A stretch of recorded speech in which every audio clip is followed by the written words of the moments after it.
The night gives them wings, but they must leave their legs behind, for it is their bridge between the world of the humans and the vampires.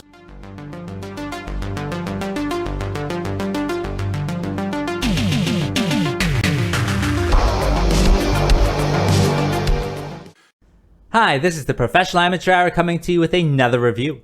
This week I checked out VAMPARIAH, and this 2016 film was directed by MANIA and stars Kelly Lou Dennis, Aaran Almario, and Scott Matheson, among others, of course.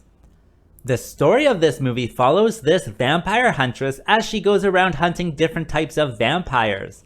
Then she finds out there's this special type of vampire from the Philippines in town called an aswang, and apparently an aswang killed her father, so she's very interested in this type of vampire. So she hunts down this aswang. However, once she finds it, there's a little bit more to her backstory than you might expect. But what will happen exactly? Well, you have to watch the movie and find out.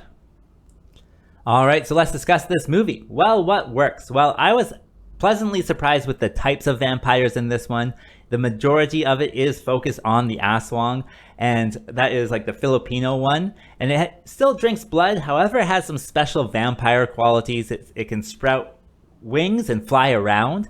However, when it does fly around, it has to leave its legs on the ground, and so it's just like half a body. So it's just like this half a woman just running around fighting and stuff. And all of that is really well done, actually. The CGI for that is well done.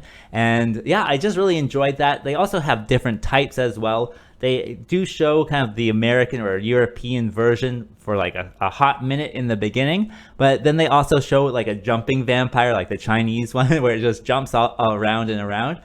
Maybe I can clip it in here for you.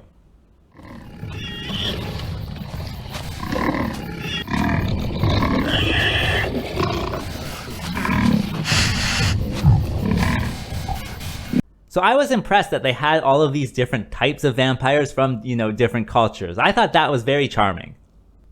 Also, I did enjoy the story. I thought it was quite a bit of fun. They have a bunch of like twists and turns that I didn't really see coming. And so, anytime you can surprise me in a movie, I'm right there with you. I really enjoy that.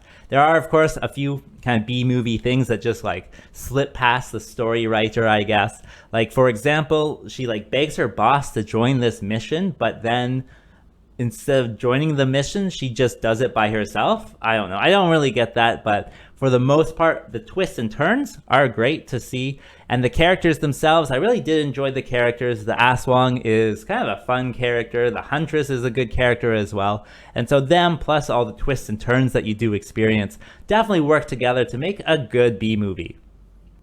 In addition, all of the acting is fine, so nothing to complain about there. Other than that, it is tongue-in-cheek at some points. It definitely doesn't take itself too seriously, which is definitely, something to enjoy. It has this segment at the beginning where they're doing like a satire of like a ghost hunter show. So they go to the Philippines to hunt some Philippine ghosts. However, the main host of that is always mispronouncing aswang, and I thought that was really funny. What was his experience with an aswang? Gusto niyang aswang? Aswang. Aswang. Aswang. Aswang. Aswang. And so you can see it doesn't take itself too serious, which just adds to that enjoyment, I would say.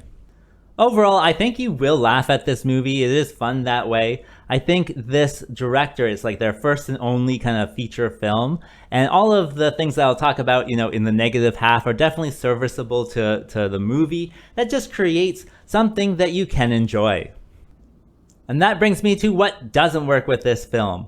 Well, all of the fight scenes, they have that style where it's all like quick cuts and like shaky cams, so you can't really tell what's going on in any particular moment, but you do know kind of the general sense of what's going on and who's kicking who.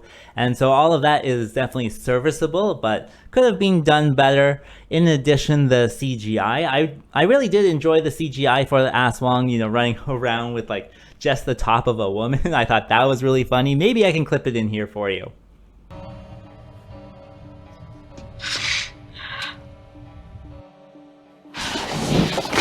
Look delicious. And so you can see that was really good, but all of the other CGI was quite laughable, so maybe I can, show some of that to you.